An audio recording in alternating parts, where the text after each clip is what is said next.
Admirals, generals, distinguished guests, ladies and gentlemen, good morning. We are about to begin our last working session. You are kindly requested to take your seat. Please, you can come in front of.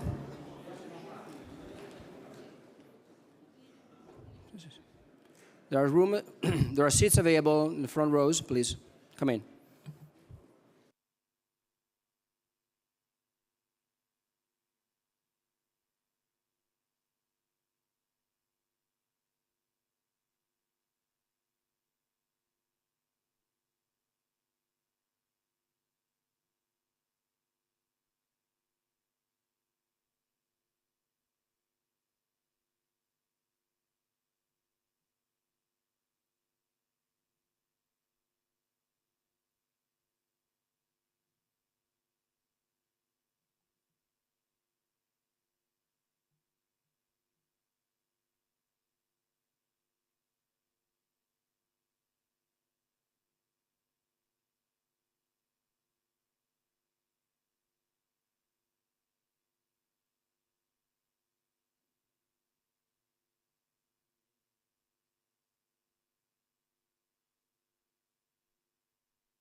Admirals, generals, distinguished guests, good morning, and welcome to the final session of the Trans-Regional Sea Power Symposium. Today's closing remarks will be focused on sum up of 3 panels regarding a different perspective originated from the working sessions. But first and foremost, we start with the opening address by Mr. Andrea Margelletti. Sir, the floor is yours.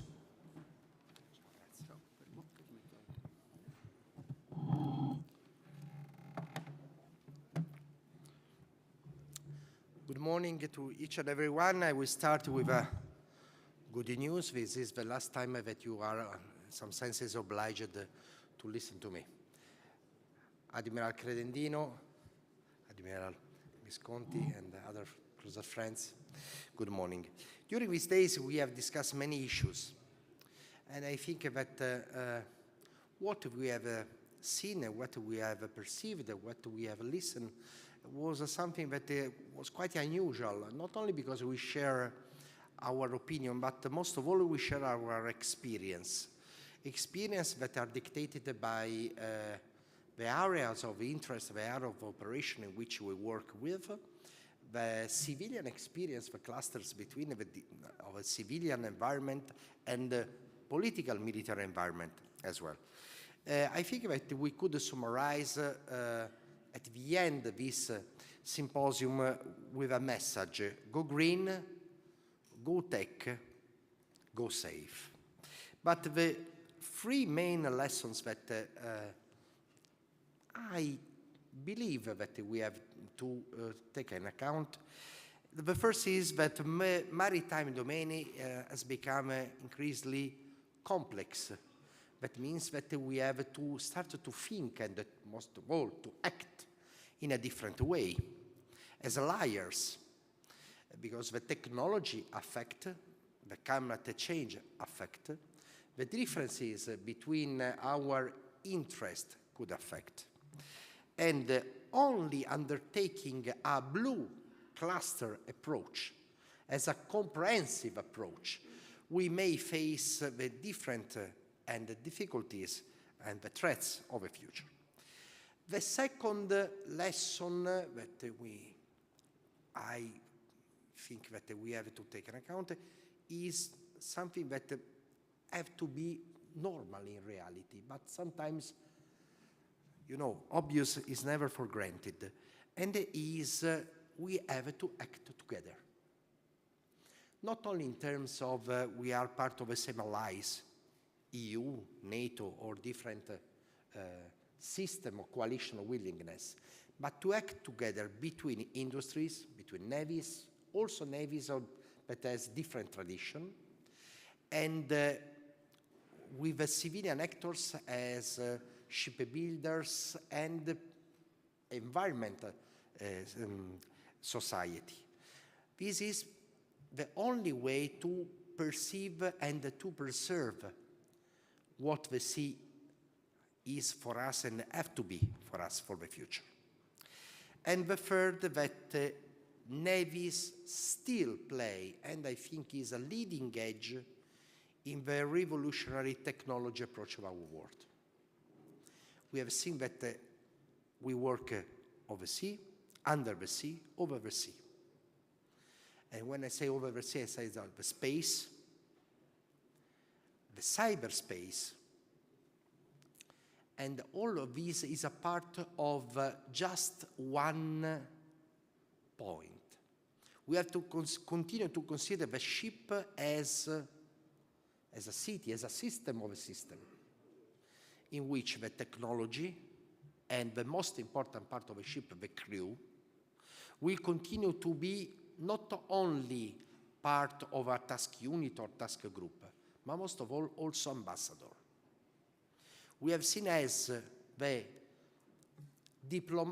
naval diplomacy, not in terms of only showing the flag, but also to cooperate for the pollution, for the national disaster, and for counterterrorism, and also to counter threats, is part of to increase the political arena of every country.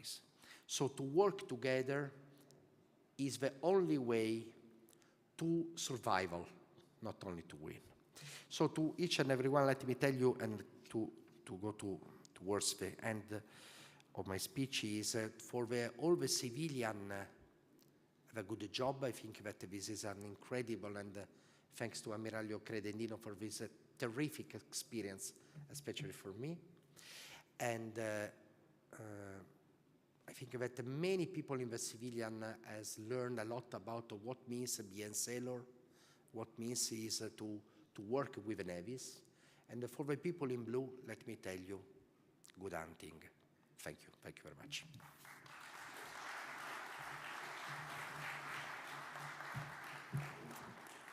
Thank you, Mr. Margioletti. Now we're moving on the main part of this closing event, which is the sum-up phase of the three panels we had in these days. So I would like to invite me on the stage Mr. Vladimir Yares, Director of United Nations Divisions for Oceans Affairs and Law of the Sea. He will sum up panel number 1. Vice Admiral Stanislaw Petrakis, Chief of Hellenic Navy. He will sum up panel number 2. And finally, Rear Admiral Jean-Mathieu Rey, French Navy General Staff, Head of International Affairs, to sum up panel number 3. Please.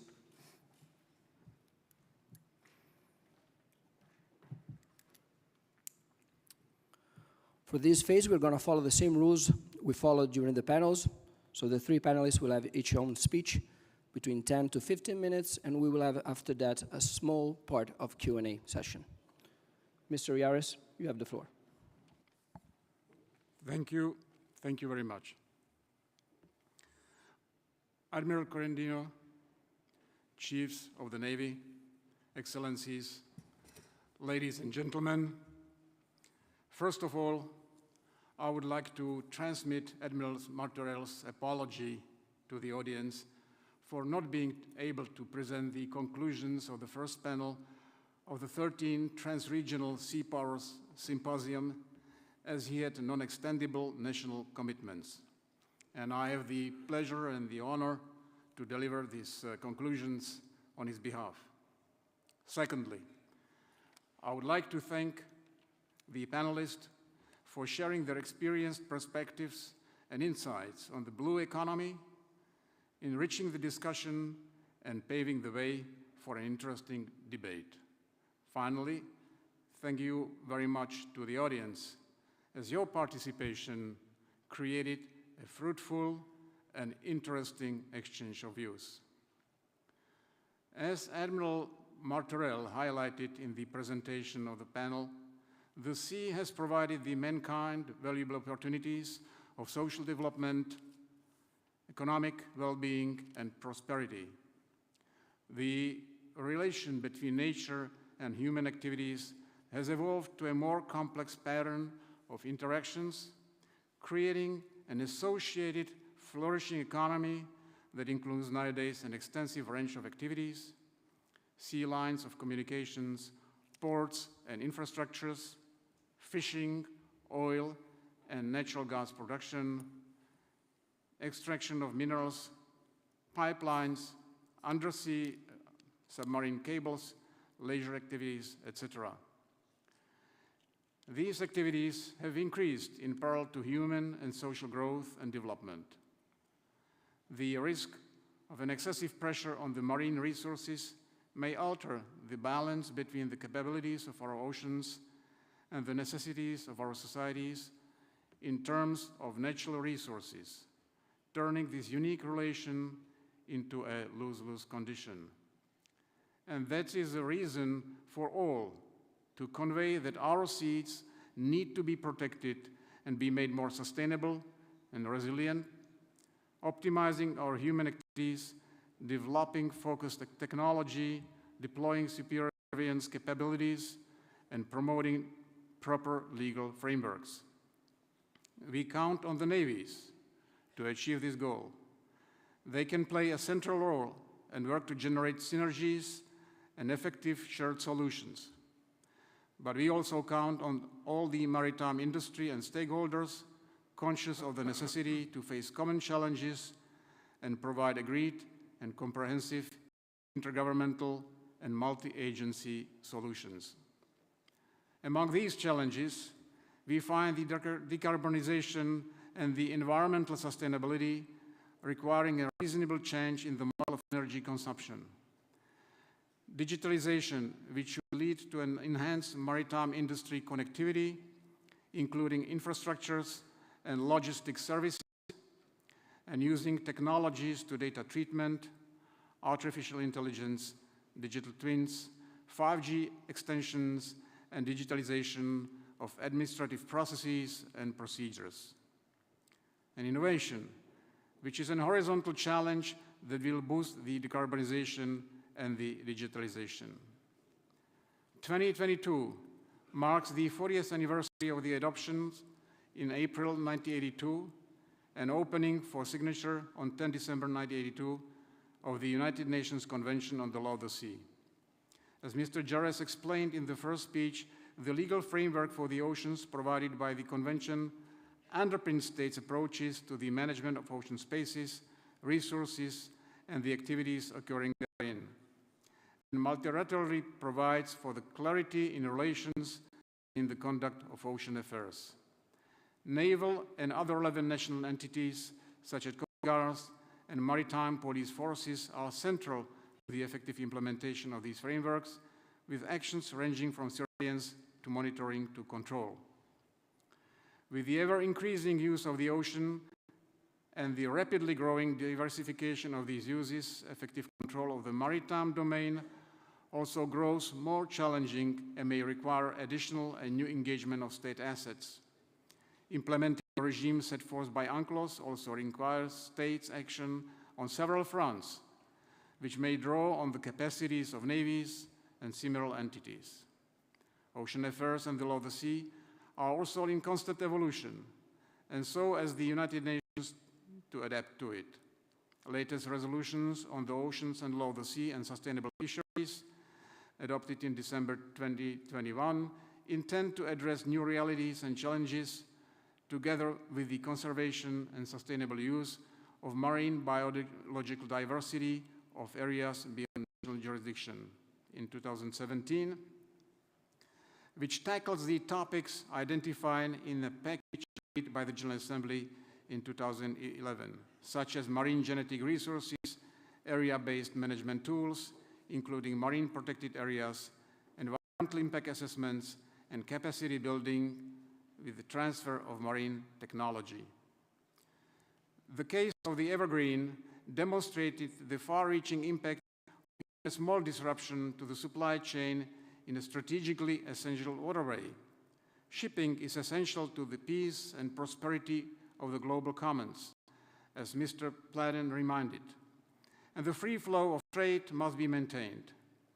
Events like COVID-19 and the conflict in Ukraine impacted like never before the global supply causing the movement to slow down. Together with other factors, it has created bottlenecks in global ports, worsening the issue and decreasing transport capacity. The supply chain is so interconnected that if just one part is held up, the effects are felt across it entirely. However, it must be reminded that shipping is a resilient industry that responds robustly to crises and security alerts. The level of understanding between the military and shipping has matured over the past 15 years, and it's at its highest level. This relationship must be built upon. In particular, reporting and information sharing can be refined to reduce the burden on both the military and shipping, to streamline reporting procedures, and to ensure that information is shared in a timely and effective manner. As Mr. Patton pointed out, the key challenges lying ahead for the shipping industry is, as for other sectors, decarbonization. And shipping industry is also part of the solution, as shipping will play a fundamental role in delivering the fuels globally, acting as an enabler for governments and industries to achieve their climate targets. But to make this happen safely, we need to make sure all oceans are safe for ships. The governments should strive for a forward trading system based on global cooperation, promoting effective national coordination between government, shipping ministries, and non-maritime agencies, raising awareness of the critical strategic importance of international shipping. Tackling protectionism in the shipping industry also contributes for an inclusive blue economy. From a national perspective, Mr. Mattioli presented how the Italian maritime industry cooperates with the Italian Navy to support the economy and its sustainable development. He also mentioned the environmental and ecological transition as a main challenge for the Italian industry, which has to adapt to EU strict regulations and proposed concrete actions to facilitate the green transition. The blue economy needs a secure environment that is not threatened. In this sense, the partnership between institutions and industry, mainly in the Indian Oceans, has been a success. And this safely refers not only to piracy or crimes at sea, but also to cybersecurity, a growing concern. The particular situation in the Arctic was presented by Vice Admiral Dwyer. The Arctic region will witness significant changes in the coming decades as the region continues to warm at a faster rate than anywhere else on Earth. It will become more accessible and navigable, enabling more maritime traffic and changing world shipping dynamics. The actions taken by specific nations will probably lead to a potential increased tension. Simultaneously, free-floating sea ice creates dangerous and difficult-to-detect hazards for transiting vessels, requiring rescue operations and on environmental hazards. Russia and China represent, as stated by Vice Admiral Dwyer, a challenge in the Arctic region. Rule-based order made the region a unique zone of cooperation among the Arctic nations, and the system is being confronted. With these significant environmental changes, there are expanding opportunities to exploit oil, gas, and other critical minerals, changes that could spur conflict if not handled carefully. NATO has a clear and abiding interest in preserving security, stability, and cooperation in the High North, ensuring freedom of navigation and unfettered access, essential to keep the world economy strong and people safe. The international point of view was provided by Ambassador Frattini and Mr. Parsi. Ambassador Frattini showed how the international organizations, in this case the Organization for Security and Cooperation in Europe, contribute to the blue economy. He emphasized the importance of water and the project Water Diplomacy and Conflict Prevention as a tool to build stability, governance, prosperity, and environmental protection. Supporting the progressive decarbonization of the trade and transport sector is also a priority for the OSCE and its participating states. In this sense, the OSCE is sponsoring the project promoting green ports and connectivity in the Caspian Sea that supports the transformation of seaports, dry ports, railways, and logistics companies in the Caspian and Black Sea region into the green ports principles and innovative digital connectivity technologies. Mr. Parsi underlined that the challenges in the international order affect the global commons and implicitly the development of the blue economy. He reflected on how the short-term insecurity situation impact on the long-term international objectives. A growing sense of insecurity is setting into the collective mind, mainly derived from the scarcity of natural resources and the economic crisis, and the war as a result accelerating this process. And this competition puts traditional values such as environmental pollution prevention in a second priority, making the blue economy less sustainable and resilient. The defense of the rule-based order, the international institutions, the leadership of democracies must be preserved to allow the development of the blue economy. To sum up, the human being obtains a significant part of its prosperity and well-being from the maritime environment. There should be an equilibrium between the environment and the human activities that allows for a sustainable development. Many factors influence and they put at risk this win-win condition. And these factors are insecurity, maritime pollution, environmental degradation, climate change, etc. All stakeholders, from navies to maritime industry and international organizations or governments, through cooperation, innovation, and technology, are to respect the environment, have the responsibility to protect our oceans, and ensure a sustainable, resilient, and inclusive development of the blue economy. I would like to thank you for your attention.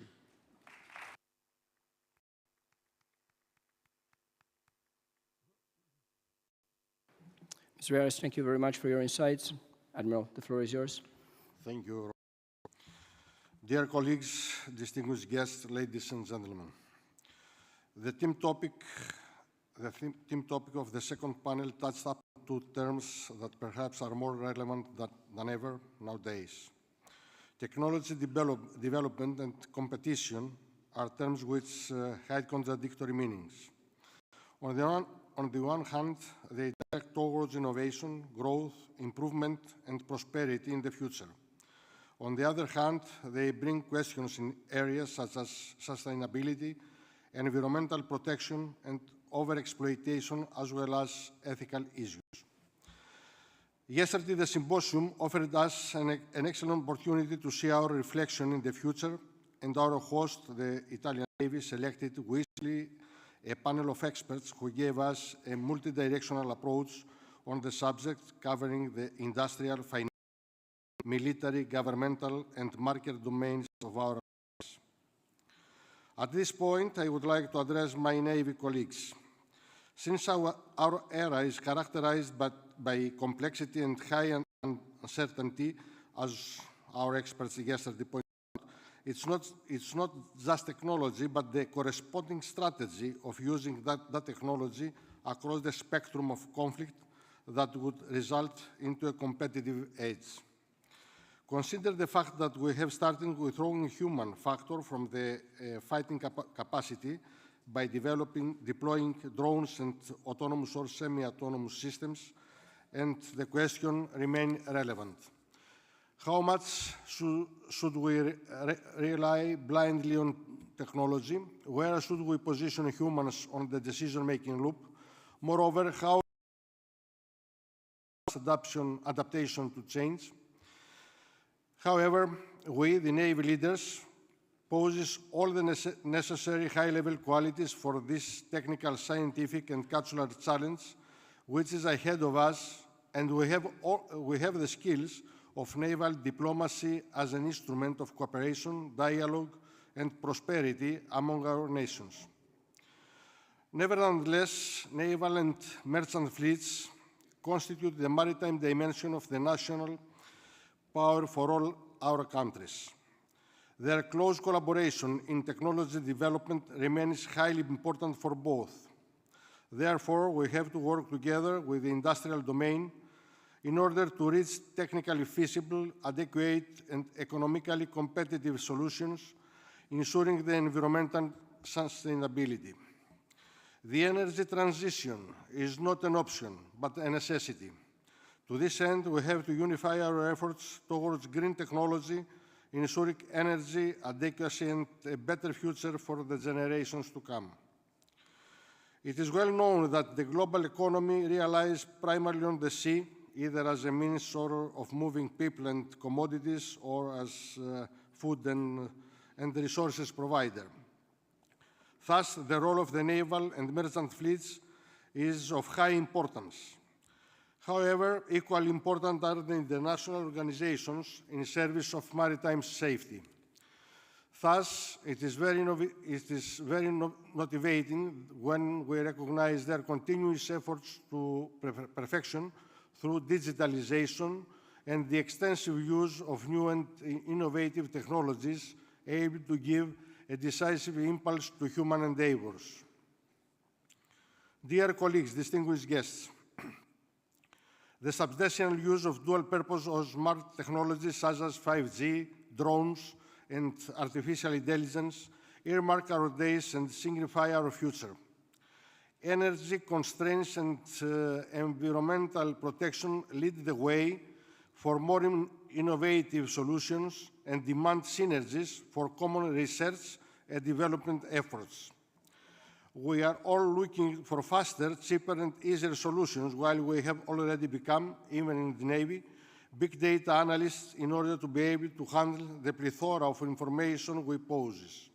So we need to embrace technology before we are overwhelmed by our competitors or adversaries who try to use it before us.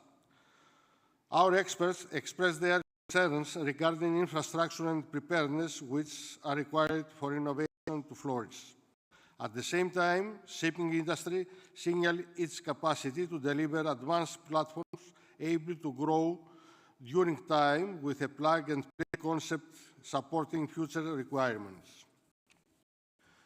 Closing my remarks, I would like to underline that thanks to the Italian Navy and its exceptional hosting of the 13th Transregional Sea Power Symposium the last 2 days, we were exposed to many aspects, perceptions, and concerns expressed by experts of the maritime domain which enlighten us.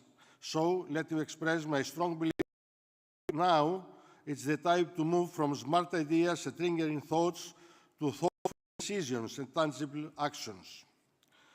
With these words, I would like to personally thank all the participants who offered their energy and enthusiasm on such an interesting subject. Finally, I would like to personally thank Admiral Enrico Cretedino for inviting me in the 13th edition Sea Power Symposium. Enrico, the everlasting beauty of Venice and the exceptional work done by your team were the ingredients of a success. Bravo Zulu to all. Thank you.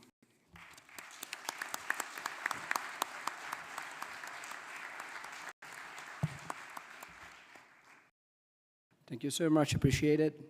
Please, sir, the floor is yours. Thank you. Thank you for the floor. As Admiral Vandier has to fly back to Paris as earlier as initially planned, I have the honor to address you about the panel 3. As Pierre gave me it summarized in French, I will speak in French, so I know Vladimir will not need translation, but perhaps some of you will need a headphone. Amiral, Mesdames et Messieurs les amiraux, chers amis, je souhaite tout d'abord remercier tout particulièrement notre hôte, l'amiral Cretedino, la Marina Militare et l'ensemble des partenaires, en particulier industriels, pour leur accueil exceptionnel et pour ces riches journées de réflexion autour de notre passion commune, la mer. Tante grazie a tutti. Ce Sea Power Symposium est un rendez-vous tout particulièrement important car il permet aux marines du monde entier de se réunir, de se retrouver et d'échanger. Par-delà nos cultures, par-delà nos pays et nos coutumes, la mer nous rassemble. La recherche de l'équilibre passe avant tout par la compréhension de son voisin et de ses problématiques. Et c'est par le débat, la confrontation d'idées et les discussions que nous avons eues, que nous avons dégagé des consensus et des pistes d'action autour de notre objet commun d'affection, la mer. Car ce que l'on soit ou non cerné par des problématiques maritimes, chaque pays a des intérêts maritimes. Qu'il s'agisse du changement climatique et de son lot de catastrophes naturelles, de l'amenuisement des ressources halieutiques, du secours porté à la population ou des transports maritimes et fluviaux, la sécurité maritime est au bénéfice de tous et nous, marins, nous le savons que trop bien. Et ce n'est pas la France, deuxième puissance maritime mondiale par la taille de sa zone économique exclusive, avec plus de 2 millions de ses concitoyens qui vivent hors de la métropole, hors d'Europe, dans ce que nous appelons la France sur mer, qui vous dira le contraire. La table ronde animée par l'amiral Vandier hier avait pour sujet « From Naval Power to Maritime Power, Integrating Efforts in a Role of Nation Multidimensional Approach ». En nous appuyant sur 23 siècles d'histoire, nous constatons ensemble que l'espace maritime est le lieu de l'expression de la puissance. Puissance politique, économique, juridique, militaire et culturelle. Mais il s'agit d'une puissance au pied d'argile, car nous avons fait tous ensemble le constat d'un déséquilibre global. C'est pourquoi je propose que l'on renverse le sujet pour partir de la puissance maritime afin d'aller vers la puissance navale. C'est ainsi que nous pourrons faire face aux enjeux de demain. Aussi, je crois que 3 axes se dégagent de nos discussions d'hier. Premier axe, développer les coopérations et les partenariats.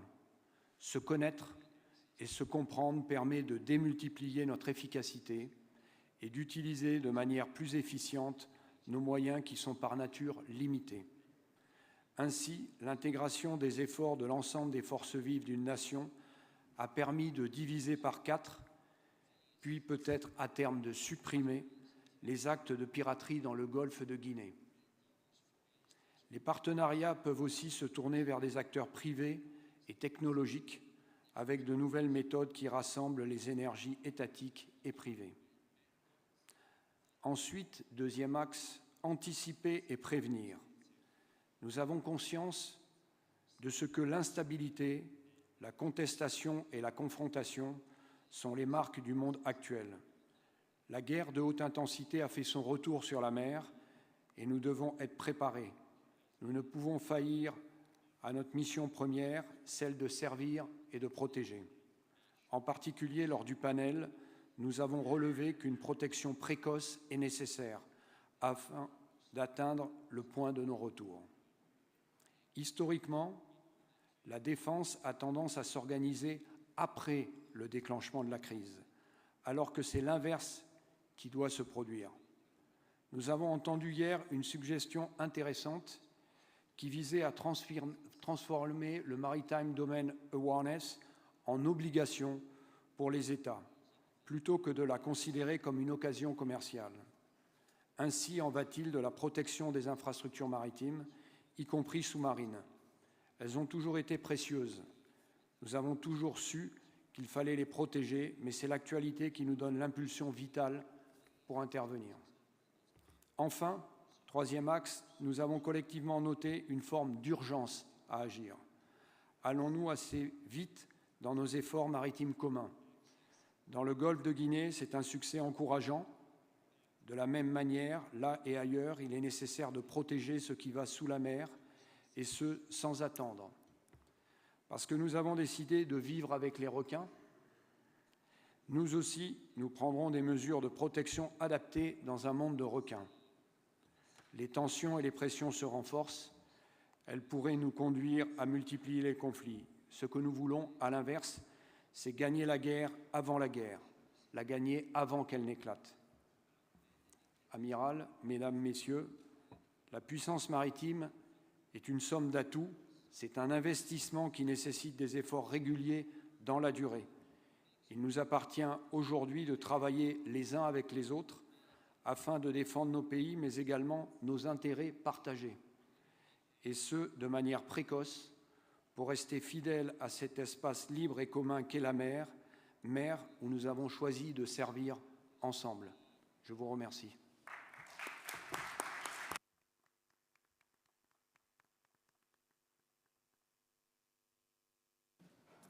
Thank you, sir.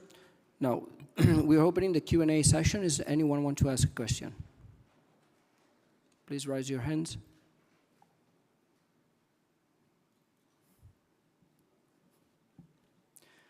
Okay, since there is no question, I would move forward to the next phase. So, distinguished guests, now I have the honor to enrich this session with Professor Lutvak as a keynote speaker. Dear Professor, please, you're invited on the stage.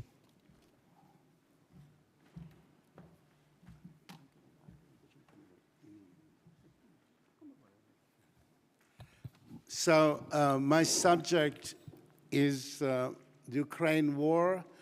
What can we learn from it?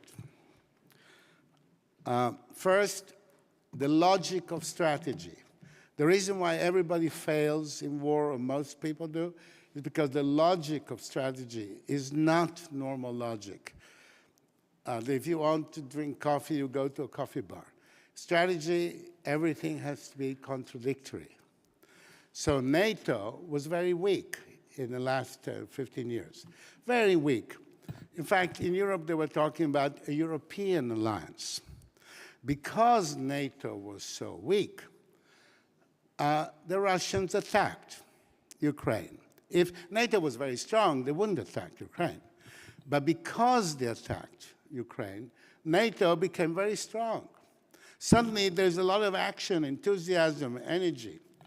And we have NATO members, new NATO members like Latvia, Poland, sending help, the older ones. And then we have aid from Sweden, which is not a member of NATO, immediately sends aid, Finland, without applying, even before they applied to join NATO, they started sending it. The Australians sent armored cars, a 13,900-kilometer airlift to fly armored cars. The Australians always exaggerate. You know, this is the longest flight in history, and so on. So, lesson number one. If your enemies have an alliance, and the alliance is a weak alliance, with not enough cooperation and trust, don't attack them. If there's a strong alliance, it might be a good idea to attack them to break up their unity. But this is the first lesson. Strategy is paradoxical. The reason we all fail sooner or later in war, countries get defeated, is because the strategy is a completely different logic. It's not the logic of everyday life. Big, simple lesson number one.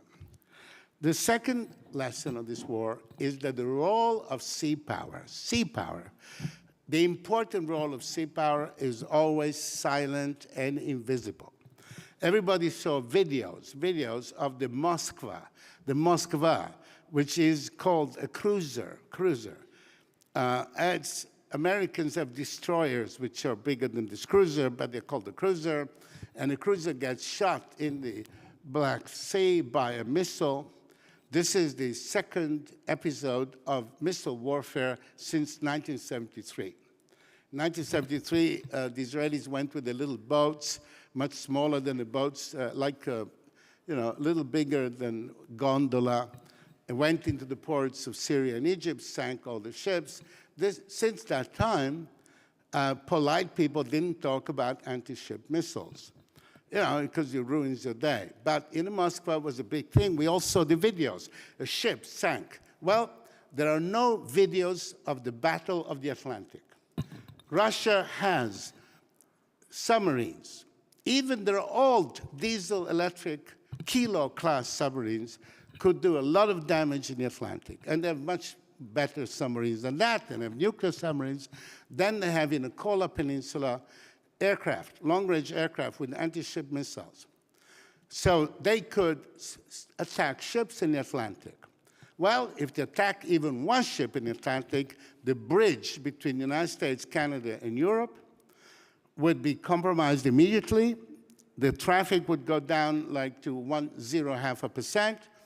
So the big battle, one of the big battles of the Ukraine war is the battle that didn't happen, which is the ability of the Western navies to deter the Russians from using any of their capability to interrupt the Atlantic Bridge. See, the Atlantic Bridge not only is a question of bringing munitions or something, it is the question that with the Atlantic Bridge, Western Europe, which is a rather narrow part of the world, has a whole rear area. It is strategic depth of Western Europe. The moment you attack one ship in the Atlantic, you take away the strategic depth.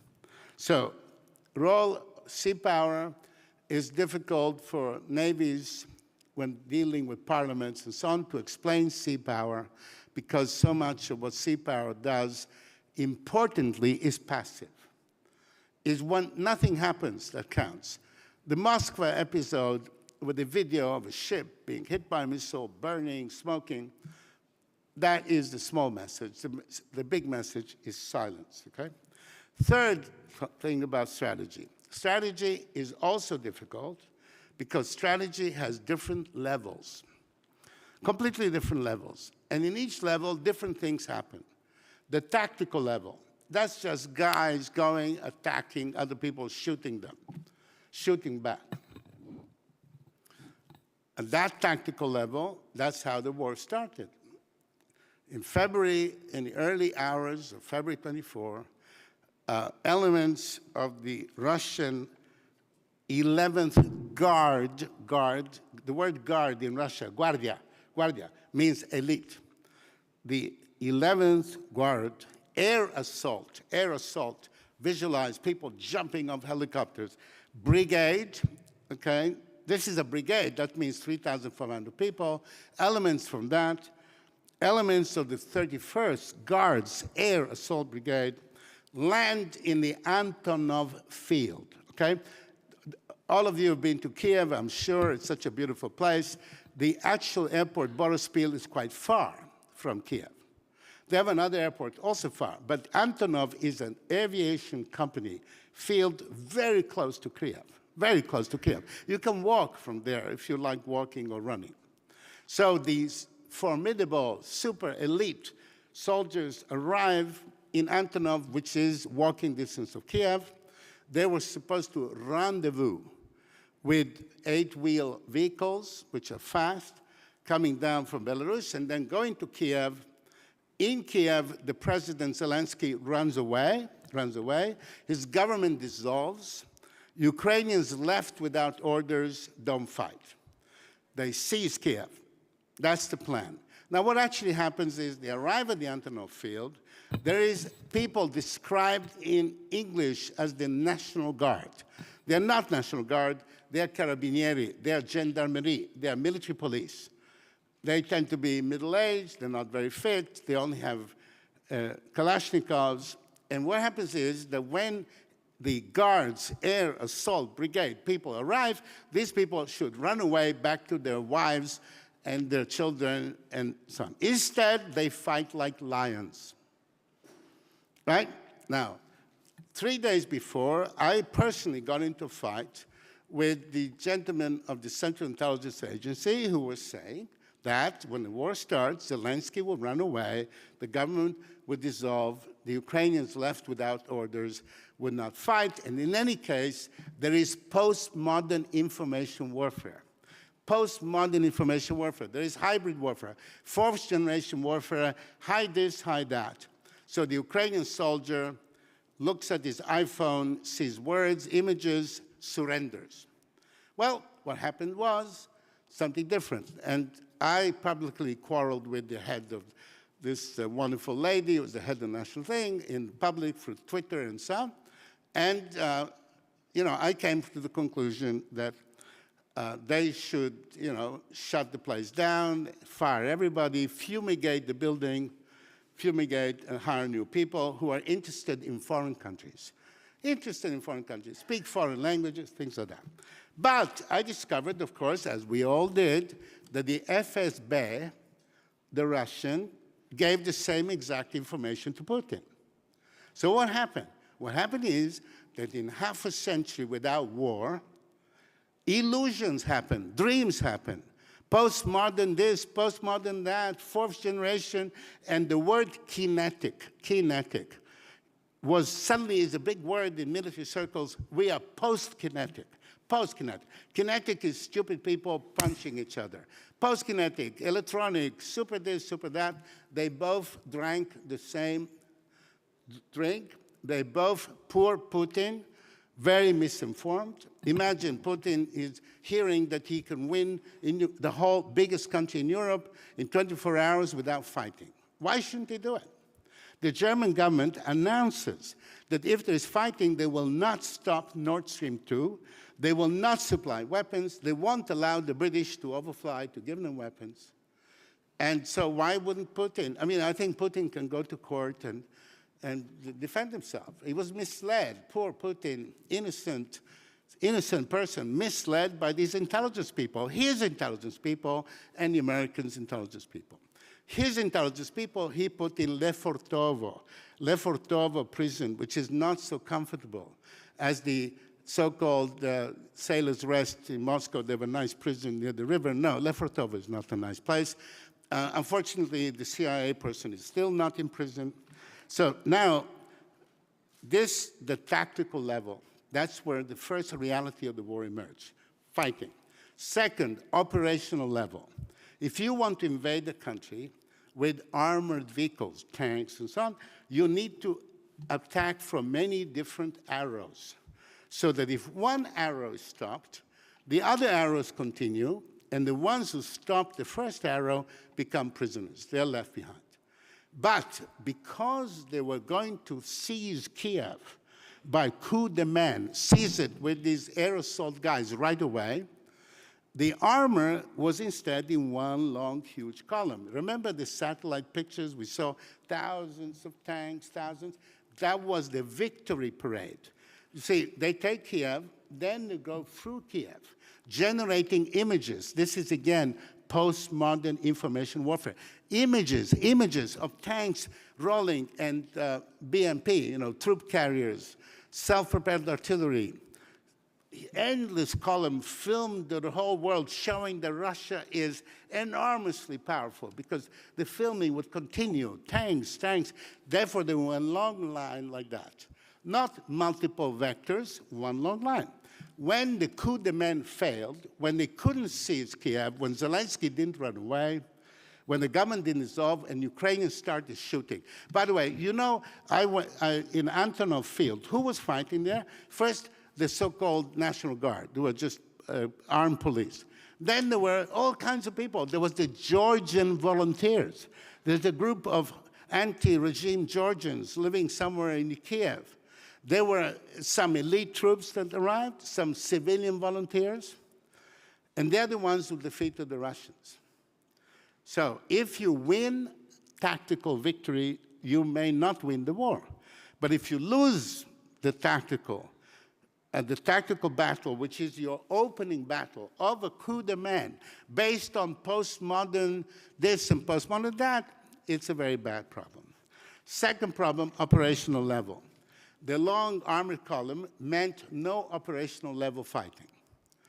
Operational level is how a German army in World War II could overcome all kinds of problems by simply operating at that level. Multiple vectors. There was no operational level. So we go up to the next level of strategy called theater strategy. Theater, which is the country. Is it big? Is it small? Is it a deep country? The geography comes in. And at that theater level, what happened is Ukraine happens to be Europe's biggest country. Europe's biggest country. I kept arguing with the intelligence people in Washington. I said, he is invading Europe's biggest country. Now, by a strange, weird, ridiculous coincidence, by mistake, I was in Prague in August when the Russian invasion happened. I woke up in the morning, I heard noises, Russian invasion. By that night in Prague, there were approximately 400,000 Warsaw Pact troops in Czechoslovakia. Czechoslovakia was then a long, thin country, 1/4 or less than Ukraine. There were 800,000 troops within 48 hours. The East Germans came down, the Hungarians went up, the Poles did not participate, but the Russian army came from Poland through, and from Ukraine, the Soviet army invaded. 800,000 people for a narrow country. And what did Putin do? Because of this belief in postmodern this, postmodern that, super hybrid, super this, he invaded Europe's biggest country with 132,000 bodies, including army dentists, right? Europe's biggest country. So the level of theater strategy, this was a terrible mistake. Now, when we go up to grand strategy, that is where we look at the population, at the economy, at the technology. That is what you have. That's called mass, what you have, okay? The value of that mass depends on unity. If your country has a civil war, you have mass but no cohesion, therefore no strength. Well, Russia has a lot of mass, a hell of a lot of mass, including all its own food, and all its own energy. There are other countries I know which are also expansionist and aggressive that have to import 95 million metric tons of soya beans to feed their chickens, their cows, their pigs, and so on, and they have to import energy, but the Russians have to import nothing. That's why the G7 sanctions that would stop other countries, the G7 sanctions that block SWIFT and so on, had no real impact on Russia.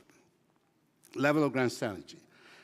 You have mass, your population, you have all this stuff. But there is another thing in grand strategy, not what you have at home, but your allies.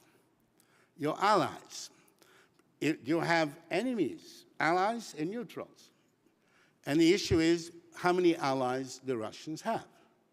The answer is they have only China, and if you have China as an ally, you don't need enemies. There is the reality fact that I see pictures of Xi Jinping and Putin kissing each other, embracing each other, practically getting married. It must be a silly, silly coincidence that the only two countries in the world that fight the Chinese, which is India, in Ladakh, periodically, and the Indo-Chinese, the Vietnamese. The Vietnamese fight them in the Gulf of Tonkin with boats every day. It's a coincidence that Russia is the principal supplier of weapons to Vietnam, and the principal, I would say, still the largest supplier to India. It's a coincidence. So this is the only ally the Chinese have, the Russians, who supply their enemies. Now, the ally the Russians have are the Chinese. And what do the Chinese do? Immediately, within 10 minutes of the war starting in the Antonov field, they were trying to start Kazakhstan, Kazakhstan, putting pressure on them, reducing water flow on the Irtysh River. They go to the Kyrgyz and say, look, you're doing big business with us. The Kyrgyz happen to be the big, etc. So the Chinese started biting at the Central Asian space of Russia almost immediately. So the grand strategy, things are not strong for the Russians externally or internally. So the problem is this. Russia happens to be a very big country. As a matter of fact, even after losing big pieces, huge, Kazakhstan is, I think, the 7th largest country in the world, lost huge territory, they're still the world's biggest country. And by the way, nobody gave it to them. Nobody gave it to them. They got it because winning wars. A lot of the wars start like losing battles. The Russians like to lose battles. They lose battle after battle after battle, and then at the end they win a war. That is history. This is not a political statement.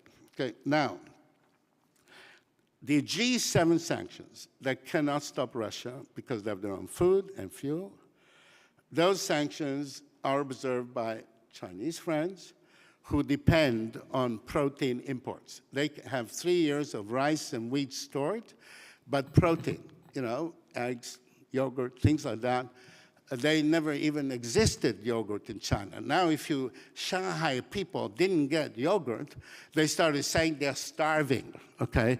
I lived in Beijing in 1976, rice, wheat, and vegetables. Nobody heard about yogurt. And now they want yogurt, they want milk, of course, they're much taller, and so on. The Russians don't have this problem. Now, the thing is, the Russians don't have allies. Why don't they have allies? Well, maybe they're not so nice, but it is a fundamental thing. Sea power is, anybody can have sea power, anybody. Any of you are very rich, you can build yourself a warship. Sea power is not building warships. Sea power is having relationships. And that's why a good distinction, sea power, maritime power, having allies and friends. Who has sea power can reach many places in the world, have many communications. Now, if you happen to be very quarrelsome and you go to places and you claim other people's islands, like the Chinese did with the Japanese, everybody has forgotten this, but before Abe Shinzo Prime Minister, there were a group of politicians who were neutralists, and they sent delegations to Beijing and so on. So what did the Chinese do? They grabbed Senkaku. They want Senkaku. Senkaku is about the size of this building.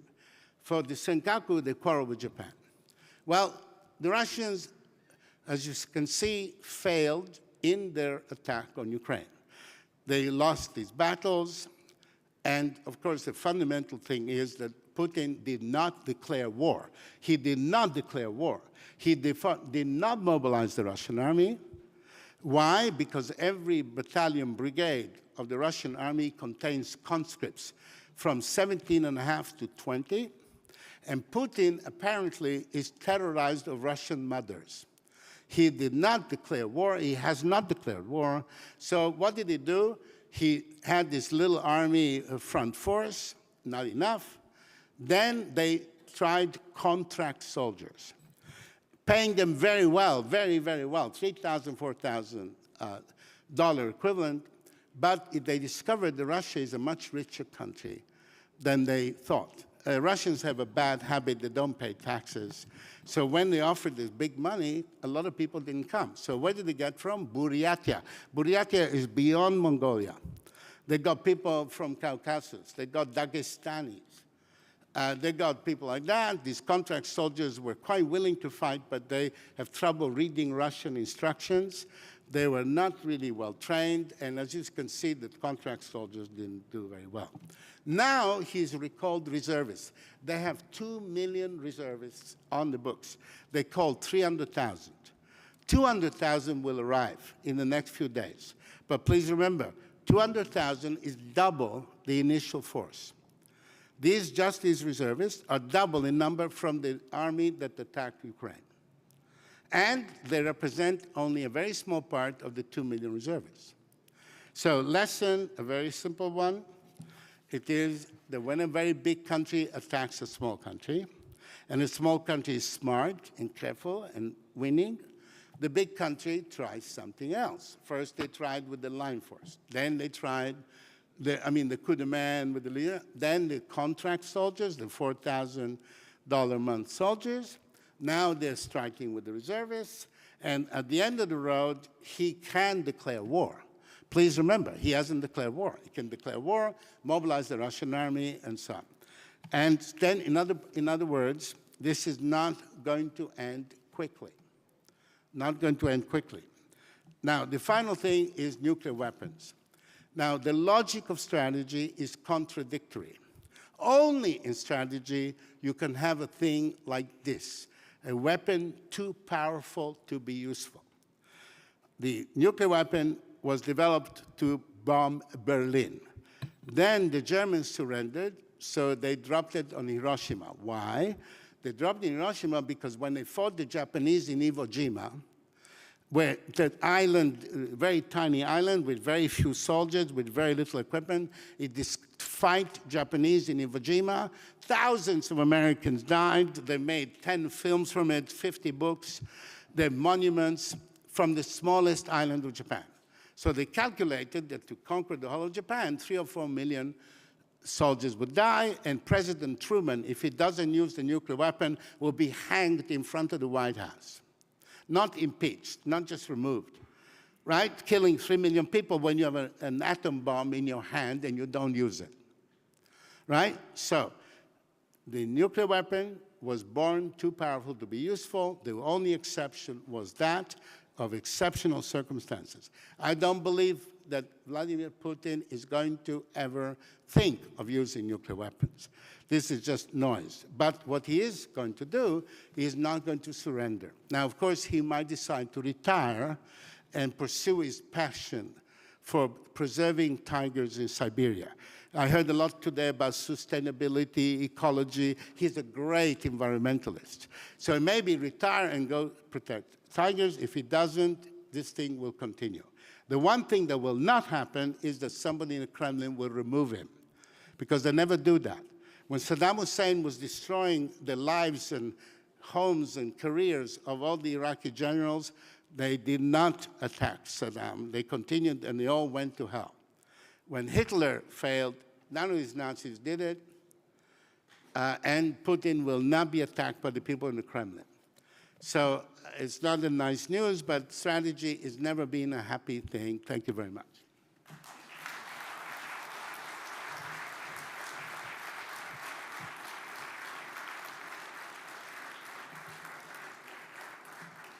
Sir, thank you very much for your insights and for your curious coincidences, which I guess everybody has very well received. Thank you.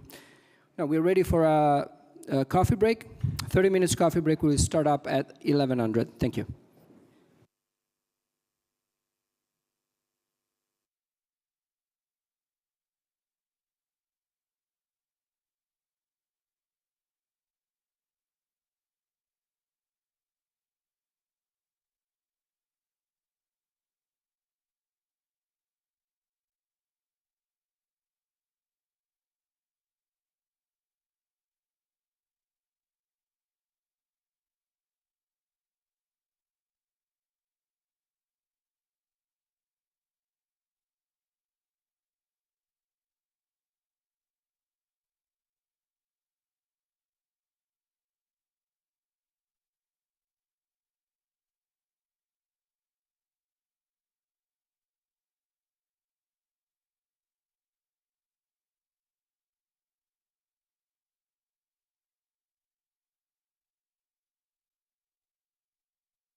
Please take your seat.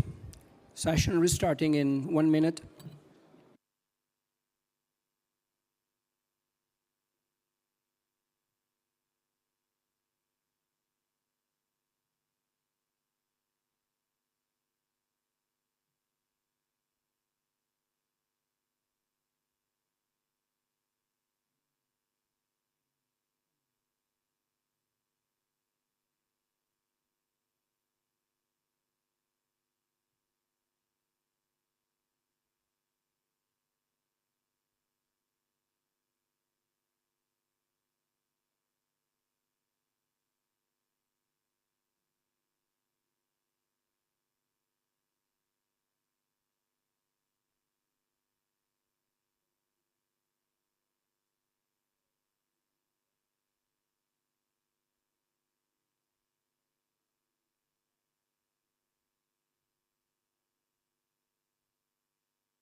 Distinguished guests, we are now starting this session.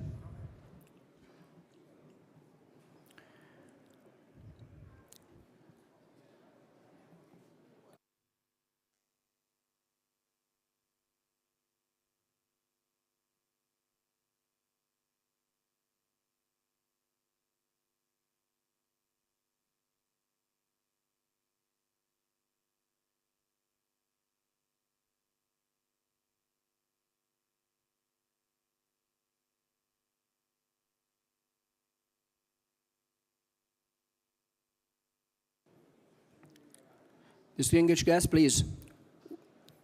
The session is about to start. There's plenty of rooms available in the first rows, please.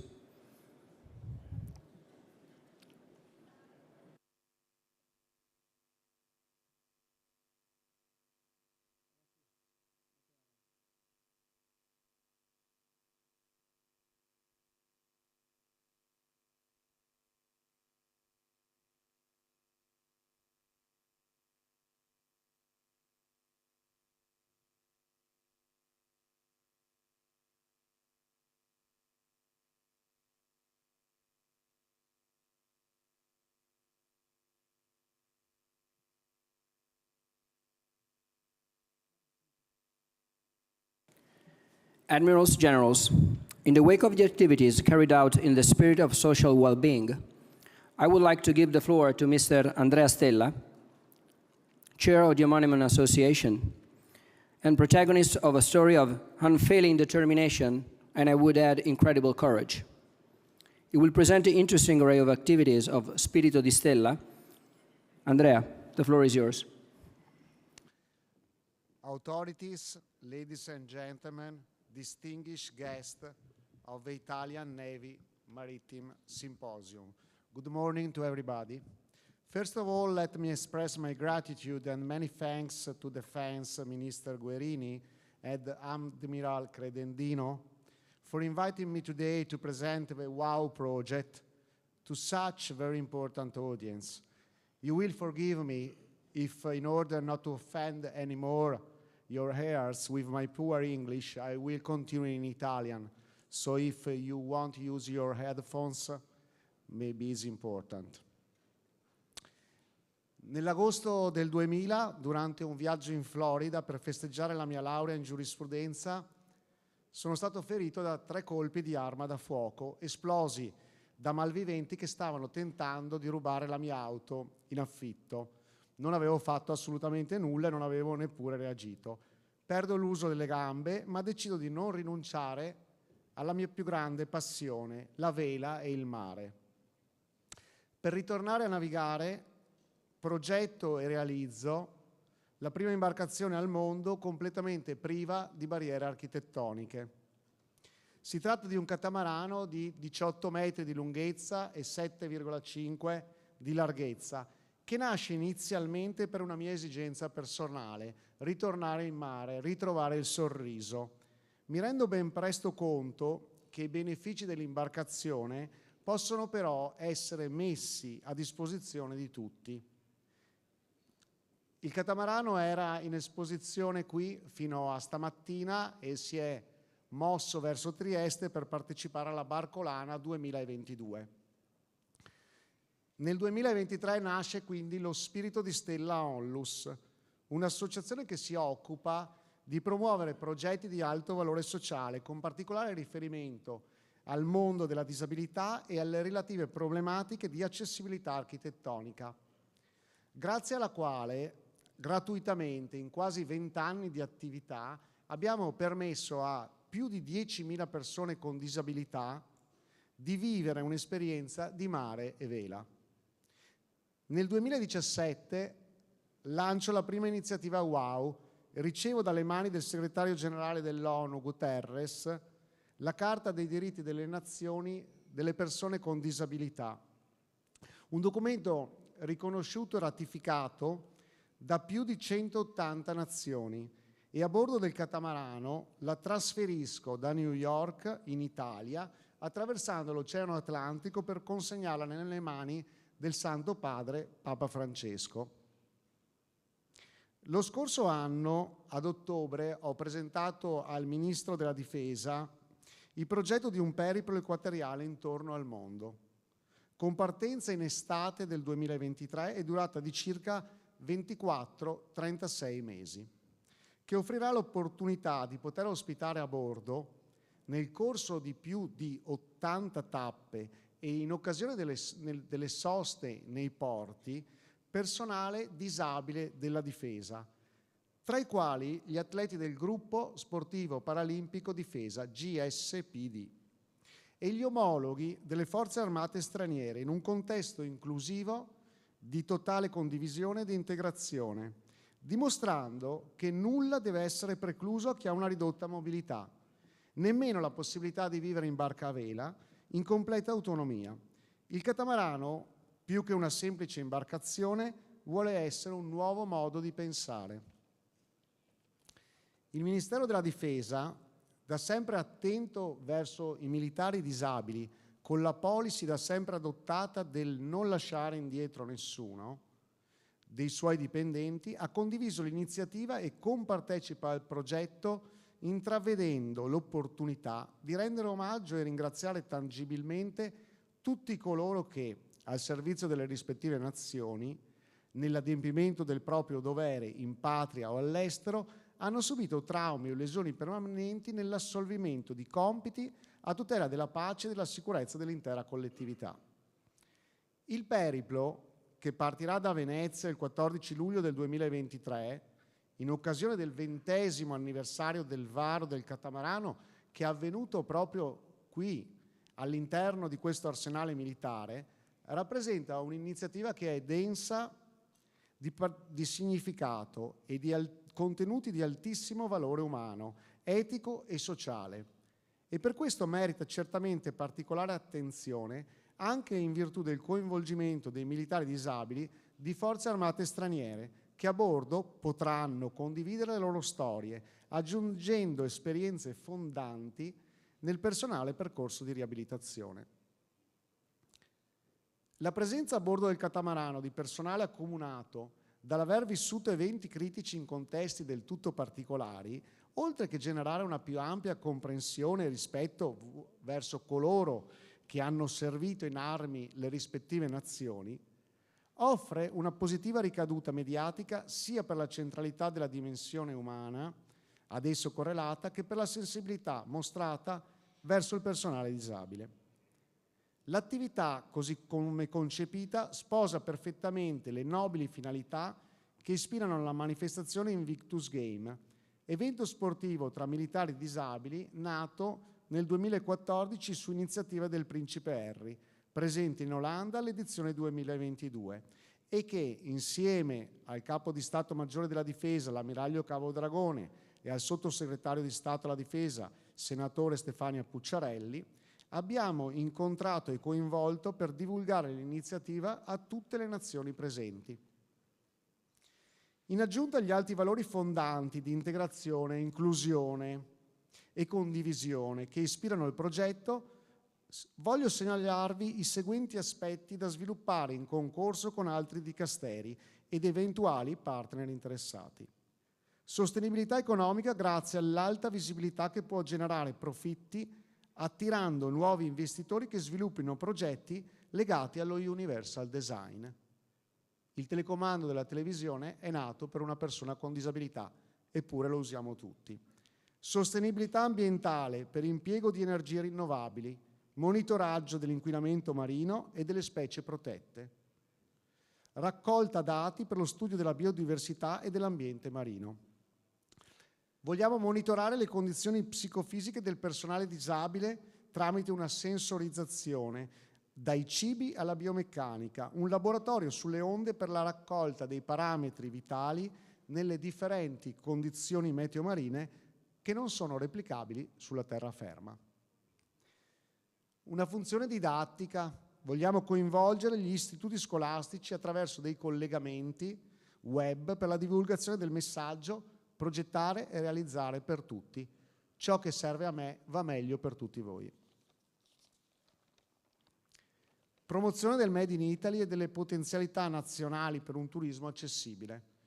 Non ultimo, la promozione dello sport velico paralimpico attraverso incontri con le federazioni vela dei vari paesi visitati che metteranno a disposizione gli atleti e le imbarcazioni ANSA 303, una classe olimpica che debutterà alle prossime Paralimpiadi.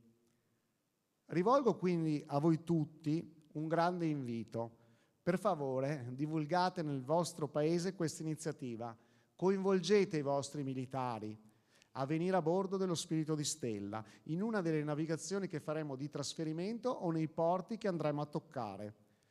Faremo molte uscite giornaliere che saranno organizzate nelle varie soste durante questo grande periplo. Quindi vi raccomando, diffondete questo messaggio e coinvolgete le vostre persone. Nel ringraziarvi moltissimo per l'attenzione prestata, vi invito a guardare questo breve video che si riferisce al progetto WOW 2017. Grazie a tutti.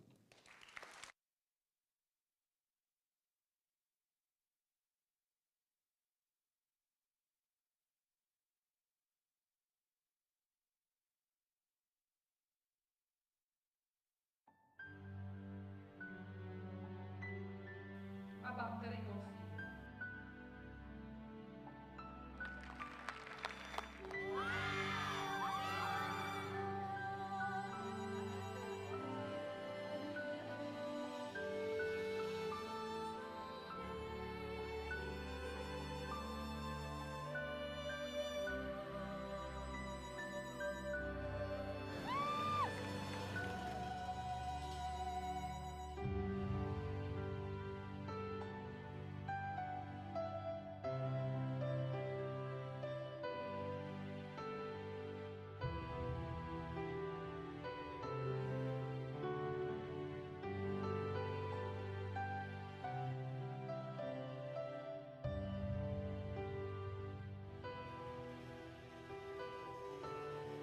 This is like a dream.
siamo arrivati.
Andrea, thank you very much for your message, which is very strong, and we wish you all fair winds and following seas for WOW Project 2023. Thank you again.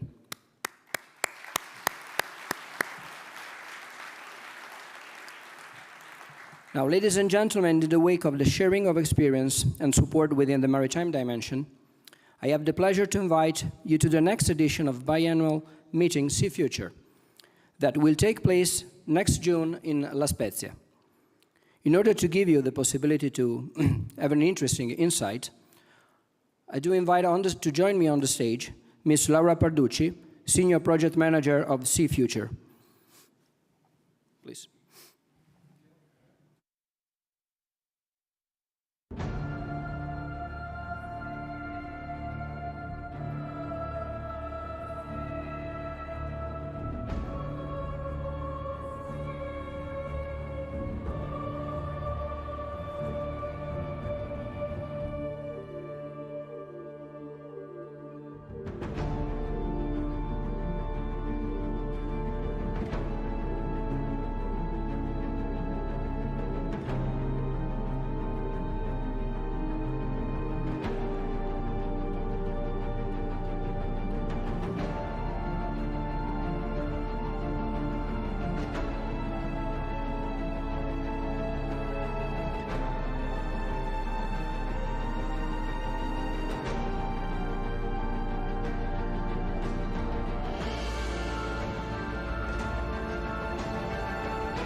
That's it. Good morning.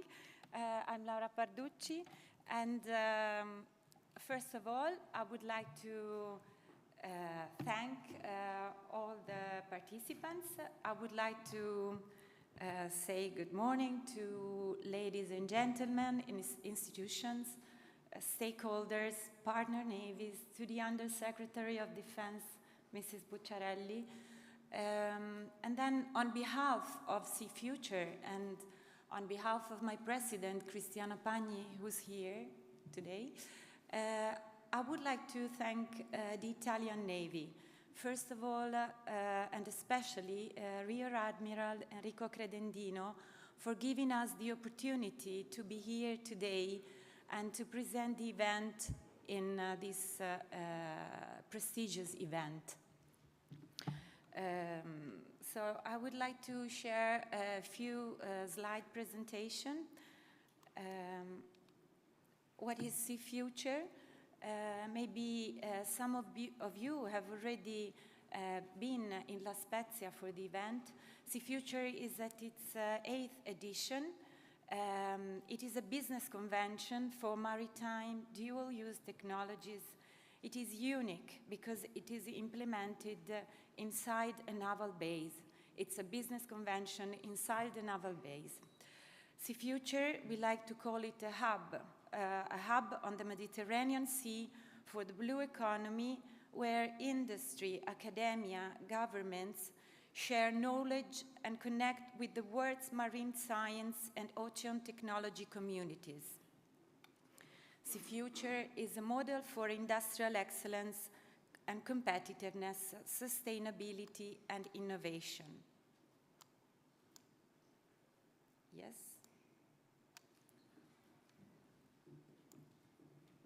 Okay. In the frame of this event, where we talk about blue economy in general, we'd like to share a few words about the challenges for the sustainability of the sea in the frame of Sea Future. Okay, a safe and secure ecosystem grants supplying of raw materials, energy, and blue growth, but the sea, it has to be protected and saved. We need technologies to discover resources and create jobs and energy while continuing to regulate the climate and support biodiversity.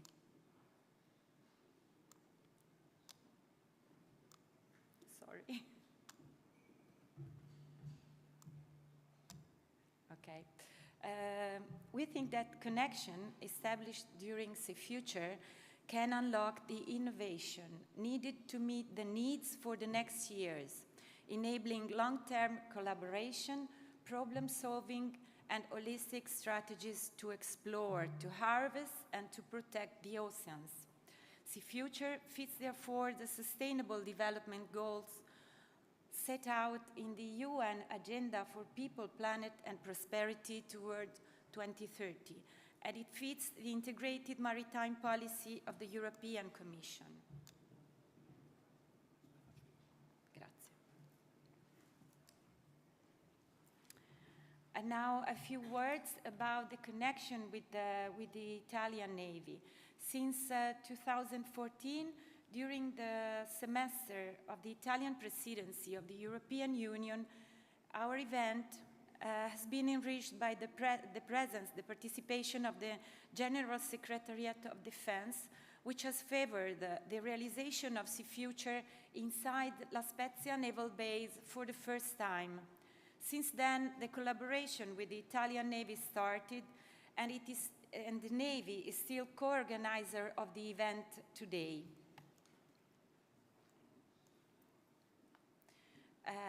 Which are the arguments, what we talk during Sea Future, marine defense, engineering, underwater, logistics, yacht refitting, and environment. And then we have problems with my presentation. Here are the numbers of Sea Future. As we told you, we are at the 8th edition. We started with a very small event with the foreign attaché of foreign navies present in La Spezia at the beginning, in the first editions. And then you can see from the growing numbers of this slide that we have grown in numbers and in content. So in 2021, we had 65 representatives of foreign navies. We had 5 chiefs of navies present. And we hope this number, we trust this number will grow for the next edition. Please. Okay, what is the content, the real content of Sea Future?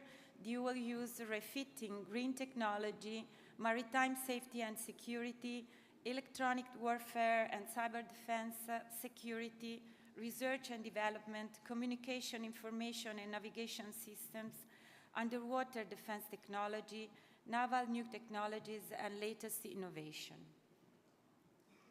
And then we think that Sea Future is an opportunity, is a call for actors, for international actors, for Italian and foreign navies, for main contractors. We see here some of our main sponsors that are always supporting us, private companies, small and medium enterprises, research centers and universities, clusters, networks, and innovative startups. We think, as I told you before, that Sea Future may represent also an opportunity for partner navies to meet with peers, with other international stakeholders, to participate in social and networking events, to participate in advanced bilateral meetings that we will organize, pre-organize with the registered companies, with the participating companies, and with the Italian Navy. To participate in conferences and seminars, of course, high-level conferences and seminars, some of them organized by the Navy, by the Secretariat, the General Secretariat of Defense. We will have OCCAR once again, etc. To make visit on board of the Italian Navy ships that will be hosted on the docks in front of the exhibition area, new ships and ships to be dismissed. Please.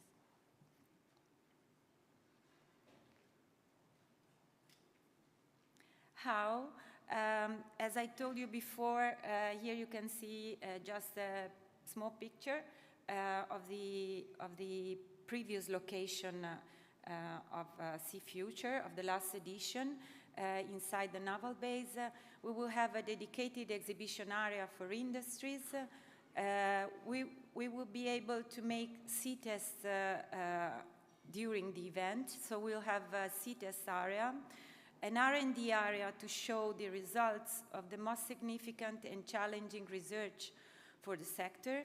We will have a dedicated area for informal meetings among peers, lunches inside the naval base, and the networking dinner. So that's all for me. I wish to meet you all next June. Next Future will take place in La Spezia from 5 to 8 June 23. I hope to see you all there. Thank you for your attention.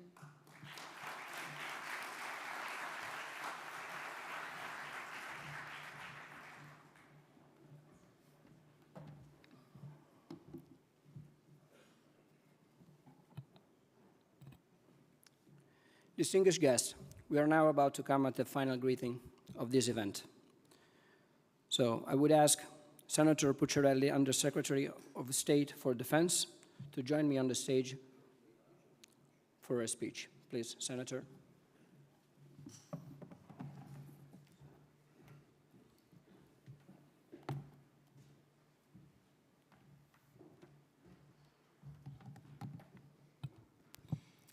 Buongiorno a tutti. Sono lieta di essere qui oggi alla chiusura di questa 13ª edizione del simposio, cui ho seguito con interesse i 3 giorni dei lavori. Un appuntamento biennale ospitato in questa meravigliosa città, Venezia, emblema mondiale di marittimità, capace di riscuotere ampio apprezzamento nella sua funzione di sano confronto tra appartenenti al cluster marittimo e di sviluppo e proiezione di una consapevole cultura della marittimità anche in un addetti ai lavori. Da 13 edizioni questo simposio è infatti occasione privilegiata per riflettere sulla valenza strategica del dominio marittimo con un focus specifico riguardante la crescente rilevanza che ne investe lo spazio multidimensionale del Mediterraneo allargato. Come approfondito dagli illustri relatori di questa 3 giorni, l'area definita del Mediterraneo allargato, ovvero bacino mediterraneo, Balcani e Mar Nero, Medio Oriente, Penisola Arabica e regione del Golfo, Mar Rosso e Nord Africa, inteso come porzione che dalle sponde occidentali attraversa la costa mediterranea e il Sahel fino all'Oceano Indiano, è al tempo stesso un'estensione geostrategica e una concettualizzazione geopolitica di cruciale rilevanza nelle non facili dinamiche di ricerca e definizione di un nuovo ordine di equilibri globali. Negli ultimi decenni questa regione, già storicamente foriera di multiformi instabilità locali con riverberi transregionali, ha subito una profonda trasformazione, allargando in numero, tipologia, complessità e interrelazioni il perimetro di tensioni, rischi e minacce ad esse correlate, capaci di coinvolgere direttamente i 3 continenti incernerati nel Mediterraneo allargato e indirettamente il resto del pianeta, che attraverso le sue acque vede svilupparsi una fetta significativa di quella quotidiana rete silenziosa di scambi che ne alimenta i sistemi economico-produttivi mondiali. Non a caso, sulla spinta di una irreversibile globalizzazione, alle dispute di matrice etnico-confessionale si sono progressivamente sovrapposte anche quelle legate a interessi economici, approvvigionamenti energetici, speculazioni ambientali, mire territoriali, di territorializzazione, appetiti criminogeni e persino pericolose convergenze con spinte terroristiche ed ambizione pseudostatale. La visione delle dinamiche mediterranee tipiche del quarantennio bipolare è evidentemente superata rispetto alle attuali matrici di analisi strategica. Ciò malgrado l'onda lunga del continentalismo da guerra fredda che continua ad influenzare le politiche di sicurezza di diverse nazioni europee, rafforzata dall'erronea generalizzazione delle modalità operative su cui si è sviluppato il ventennio di impegno militare occidentale in un contesto peculiare come l'Afghanistan, non giova, anzi limita l'inquadramento di un contesto che attraverso l'intensificarsi delle relazioni economiche, politiche e sociali a livello globale spinge verso la revisione del tradizionale concetto di area geografica a favore di quello di area tematico-relazionale dinamica. Per tenere quindi conto dei molteplici interessi che gravitano nel contesto dell'area mediterranea non si può oggi fare riferimento né al solo Mediterraneo né ad una visione esclusivamente geografica. Si impone al contrario una contestualizzazione naturalmente rivolta al Mediterraneo allargato, inquadrata in un'idea di Mediterraneo globalizzato. Tutto ciò avendo ben chiara la solo apparente dicotomia tra l'espansione della valenza geopolitica del Mediterraneo e la paradossale tendenza alla frammentazione interna di questo spazio multidimensionale. Una simultaneità di espansione e frammentazione che sta creando una forte interdipendenza tra Europa, Mediterraneo e Africa, nonché in un'ottica prospettica lungo le direttrici nord-sud ed est-ovest, su cui si gioca una partita esistenziale per la sicurezza e la prosperità, cioè il futuro di tutti noi. Nel Mediterraneo allargato la coesistenza tra tradizionali partner transregionali, ex protagonisti mondiali, volontà di affermazione di nuove potenze regionali e diffusi orientamenti incrementali verso territorializzazione dei mari e riarmo finiscono per condizionare significativamente le ormai consolidate e irreversibili interazioni tra attori di diverse aree del globo che si dipanano attraverso questo spazio geostrategico e geopolitico. Se a ciò si aggiunge la crescita di influenze di attori non statuali e le spinte destabilizzatrici di conflittualità tra clan, milizie, città-stato, organizzazioni criminali, gruppi integralisti, peraltro pronti a sfruttare riempiendoli vuoti di sovranità, nonché a indebolire condizioni di stabilità e forme di pluralismo, si possono comprendere alcune riflessioni che ritengo importanti che si legano strettamente ai temi dei 3 panel del simposio. Innanzitutto che stabilità e sicurezza continuano ad essere precondizioni necessarie da garantire affinché, intersecando in modo coordinato e sistemico tutti gli stakeholder della dimensione marittima, si possa concretizzare qualsiasi progettualità di crescita e progresso legati al mare in quello che non a caso è definito secolo blu. Da qui il focus che il simposio ha dedicato alla tutela della dimensione marittima, correlata allo sfruttamento delle sue straordinarie risorse e funzionalità. Segue poi la considerazione che entità non necessariamente statuali ne possono comunque influenzare le prospettive di sviluppo sostenibile e prosperità inclusive, con spinte destabilizzatrici che oggi travalicano le dimensioni tradizionali, trovando spesso più agevole agire attraverso i nuovi domini, soprattutto quello cibernetico. Non a caso in questo simposio si è parlato anche delle sfide in campo tecnologico e in quello dell'evoluzione normativa che l'attuale era altamente competitiva comporta, ad esempio, sul piano dei sistemi a pilotaggio remoto.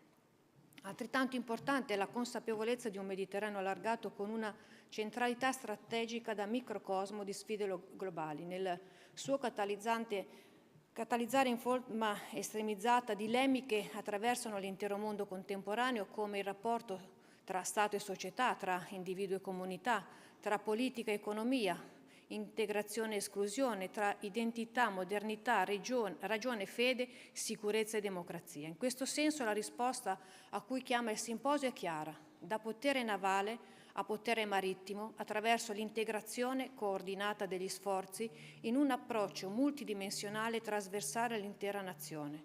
E aggiungo io, nel quadro della sana cooperazione e collaborazione internazionale.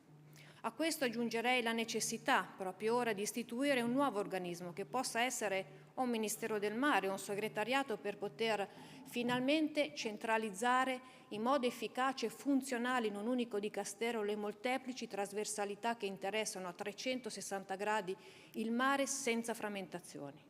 Oggi più che mai il Mediterraneo allargato è inoltre emblematico esempio di valenza globale sotto molteplici aspetti. Ne cito alcuni: l'assoluta centralità della dimensione marittima rispetto al nostro futuro di società avanzate con volontà di crescita, considerando che, nonostante le complessità di quest'ultimo biennio, l'economia del mare ha continuato a correre veloce e questo è successo anche in Italia.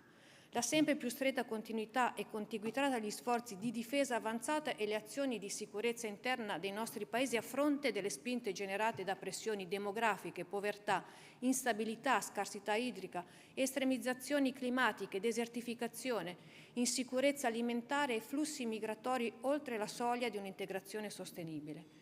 La tendenza alla moltiplicazione dei centri di potere a livello regionale e transregionale orientati alla creazione di un nuovo contesto multipolare, ma che inevitabilmente producono una dinamicità di intese a geometrie variabili, guidate talvolta più da opportunismi di circostanza che da vere affinità valoriali.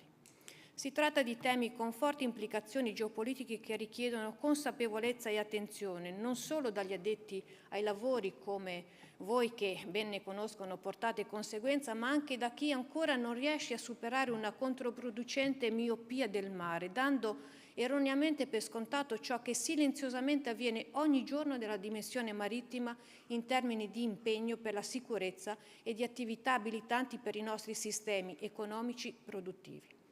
Ricordando il recente episodio di sabotaggio del Nord Stream, oltre agli aspetti commerciali puri, va analizzato anche lo spettro relativo alla dipendenza energetica e alla digitalizzazione sulle nostre quotidiane dinamiche, non solo relazionali. Una tale evidenza di vulnerabilità delle infrastrutture strategiche che afferiscono alla dimensione marittima, ma direi prima ancora alla stessa concentrazione della quasi totalità della popolazione mondiale lungo le coste e una fascia litorale non più profonda di 200 km, impone un cambio di atteggiamento anche a chi ostinatamente stenta a prendere coscienza della reale portata delle sfide globali che gravano su oceani e mari, semplificando il fondamentale tema della stabilità e sicurezza a mera contingenza estemporanea. Si reagisce cioè quando succede qualcosa e comunque alla competenza solo di alcuni Stati, o meglio, nella migliore delle ipotesi, dei soli rivieraschi. Il contributo dell'Italia alla sicurezza della dimensione marittima parte dal Mediterraneo allargato, che è l'area di preminente ma non esclusivo interesse nazionale anche nella considerazione del ruolo che esso gioca nelle dinamiche globali. In tal senso lo sforzo italiano fa leva su un approccio integrato che mette in relazione le diverse sfide e colloca le nostre attività nel quadro di una strategia di sviluppo sostenibile. Una visione d'insieme focalizzata sulla stabilità che includa soluzioni politiche, assistenza umanitaria, ricostruzione civile, consolidamento istituzionale, sviluppo economico e impulso alla ricerca. Il nostro impegno in questo campo si declina pertanto in una pluralità di attività che vedono soprattutto protagonista la nostra Marina Militare, che ad esempio, oltre alle operazioni fuori area, proprio oggi sta conducendo l'imponente evento addestrativo chiamato Mare Aperto, che coinvolge, oltre gli assetti di 5 Paesi amici, tutte le sue componenti con peculiari capacità multidimensionali e naturale vocazione pluridisciplinare. Un contributo, quello della Marina, che riguarda la gestione delle crisi regionali, la lotta al terrorismo e alla radicalizzazione, i coinvolgimenti in ambito ONU, UE, NATO e OSCE, la partecipazione alle missioni internazionali di stabilizzazione, l'azione di orientamento delle agende delle organizzazioni internazionali, ampliando il focus sul mare Mediterraneo allargato. In un'ottica regionale l'Italia opera inoltre nei settori dell'aiuto umanitario, agricoltura e sicurezza alimentare, istruzione, formazione e cultura, sanità, governance, lotta alle disuguaglianze, migrazioni e sviluppo. Il nostro contributo alla promozione e salvaguardia di stabilità e sicurezza si riflette quindi in maniera trasversale mediante una presenza stabile nelle crisi umanitarie ed una costante cooperazione allo sviluppo quale parte integrante della politica estera italiana. Il nostro impegno ha come obiettivo strategico quello di favorire lo sviluppo sostenibile delle nazioni e dei contesti dove interveniamo. La nostra proiezione internazionale, a partire da quello dello strumento militare difensivo e della Marina Militare in particolare, ancorché rappresenti uno sforzo oneroso, protratto e rischioso, è assicurato con senso di responsabilità e convinzione. Come ho sempre sostenuto nel mio ruolo, ma anche come semplice cittadina che guarda al quadro generale, le risorse utilizzate per uno strumento militare difensivo pronto ed efficace devono essere percepite non come una spesa, ma come un importante investimento. Investimento da utilizzare efficacemente per il bene della nostra nazione e della comunità internazionale, con un occhio di riguardo alla dimensione marittima, nella consapevolezza della sua importanza strategica per il presente e per il nostro futuro. Grazie a tutti per la partecipazione a questa 13ª edizione del Simposio di Venezia, per aver contribuito ad una proficua 3 giorni di confronto e scambio di idee e vedute, e per l'attenzione riservatemi nel condividere queste riflessioni conclusive. Lascio ora la parola all'ammiraglio Credendino, non prima di aver formulato un buon ritorno alle vostre rispettive nazioni e luoghi di lavoro, augurando a voi tutti e alle istituzioni che rappresentate i migliori auspici per un futuro ricco di successi, soddisfazioni e sempre più efficaci collaborazioni. Grazie.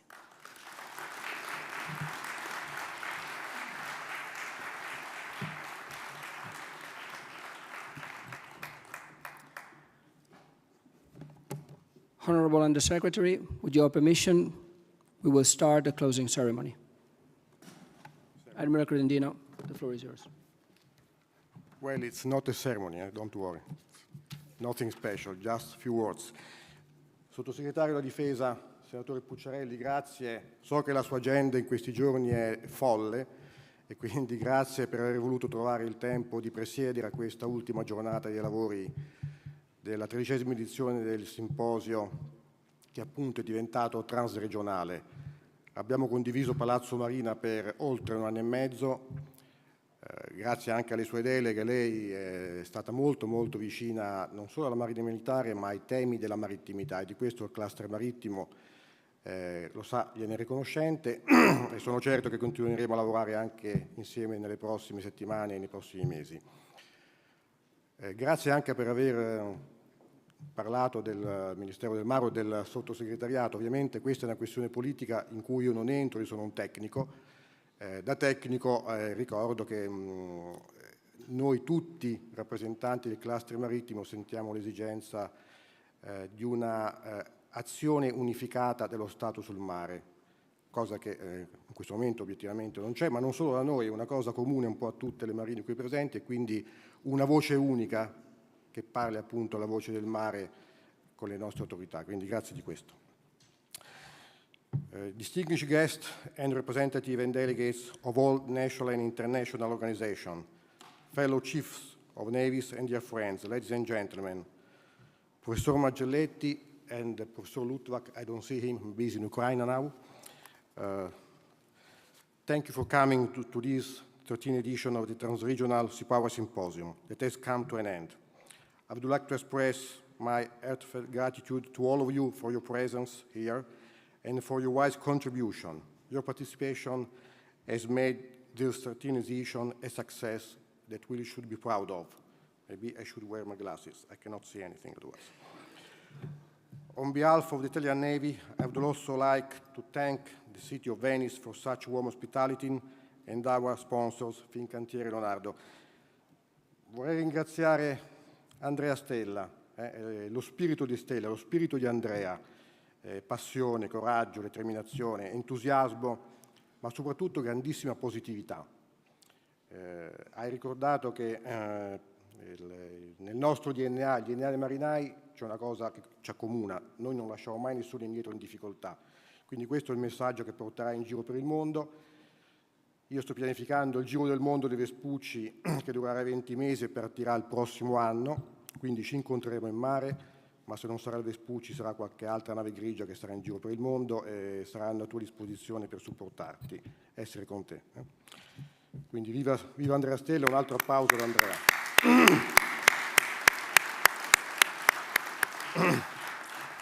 Thank you also to Ms. Parducci and to the President that is here for the presentation of the next edition of the Sea Future that will be held in our arsenal in La Spezia on next June. So I hope to see all of you there in 1 year time. So the symposium has pursued an ambitious agenda. All the topics discussed have been deepened and enriched thanks to the added value brought about by a variety of point of views and multiple perspectives. This accomplishment is due to the high level of personalities, speakers, moderators, and all participants that have complemented each other. We have addressed the worrying and widespread blindness in order to enhance the centrality of the maritime dimension by expanding the concept of the inclusion and cost-cutting. We brought all the stakeholders of the maritime cluster around the table, highlighting the need for a holistic approach. So this was my objective for this symposium, and I think it has been achieved. And in fact, I was thinking that we, the navies, we refer to our community as the Blue Brotherhood, because we wear a blue uniform that we are very proud of. But Blue Brotherhood is all the maritime community, all the maritime cluster. Blue is the color of the sea. So I think that from now on, Blue Brotherhood should be all the maritime cluster and the actors involved in the maritime domain. So the first panel managed by Admiral Martwell and recapped by Mr. Gers, emphasized how the global economy is strongly linked to the sea. The deep analysis of the geostrategic effect of the crisis over the maritime cluster and more generally over the blue economy lead us to a greater awareness of the radical change we are facing. And again, this requires, above all, greater cooperation among all the stakeholders in the maritime domain. The second panel, coordinated by Admiral Petrakis, we realized that we know more about the surface of the Moon and Mars than the seabed. Seabed, so the underwater dimension, a new physical dimension. Today we talk only about 4 physical dimensions: sea, land, air, space. Now, actually, there are 5 physical dimensions. The underwater domain is a new physical dimension per se that requires huge investment. And in this context, emerging technologies development brings new opportunities, but also new concerns. Competition is about to increase, generating even more pressure in the geopolitical arena. It's clear that navies have all the necessary tools to face this technical, scientific, and cultural challenge. We must embrace technology to maintain a competitive advantage. All of this, keeping in mind that technology alone is not the solution, but we must rely on traditional skills, capabilities, and attitudes such as naval diplomacy, an instrument of cooperation, dialogue, and union among the peoples. Third panel was led by Edmond Vandier, and it was highlighted that the balance between the traditional naval power and maritime power is different region by region. Certainly, this is affected by nowadays resurgence of great power competition. And sea power, as was reminded by Professor Lutak, is not about building ships, it's about working together, it's about alliances and friends. So the more we work together, the more sea power is powerful.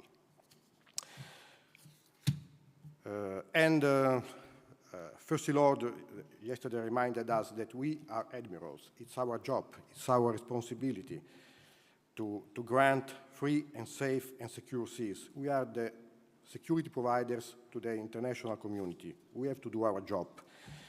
We, the navies, we can play a leading role in generating and boosting dialogue and cooperation at bilateral, multilateral, and interagency level. With our expertise, capacities, and capabilities, we can provide the necessary support to the maritime cluster in order to foster the change of pace we need towards the definition of shared, comprehensive, effective, and long-lasting solutions. Today, more than ever, it's vital to work together to grant a safe, secure, and sustainable use of the oceans and the seas, above, on, and under the surface. Our increased presence and surveillance as guarantors of maritime security is paramount for freedom of navigation and to enable and sustain the blue economy. All these, of course, always keeping in mind that our core business is to be ready and willing to express, whenever it's ordered, our high-end capacity, and this is, of course, our job. Along with the conclusion that we have drawn during the discussions, we, the navies, gathered here in Venice for this edition of the Transregional Sea Power Symposium, we have drafted a joint statement to raise the attention of the international community on the need to commit every effort to address the maritime dimension with a holistic, transversal, and inclusive approach. We also advocate the centrality of the oceans and of the seas, and on the need for their protection as fundamental values to develop and sustain virtuous dynamics for the prosperity and the well-being of our people and for the entire globe. So once again, I would like to thank you for having taken part in the 13th Transregional Sea Power Symposium and for having shared ideas, consideration, and point of view, always maintaining a constructive and proactive approach. Now the International Sea Power Symposium is approaching. It will be next year. Mike has already left, but good luck to the US for this very big, important event. Before closing, I would like to thank my wife, Patrizia, she's here, for the excellent job she has done for our partners, that I'm sure they have enjoyed Venice. So farewell and follow this to everybody. See you in 2 years' time here in Venice. Thank you.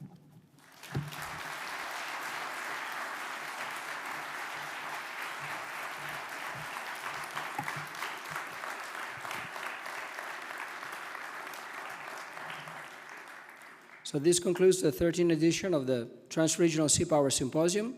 I have just last piece of information to provide you with. Collective transportation has been arranged from this venue to the officers' mess for whoever are interested in having a lunch, and to the hotels afterwards. So we'll see you in 2 years' time. Thank you very much.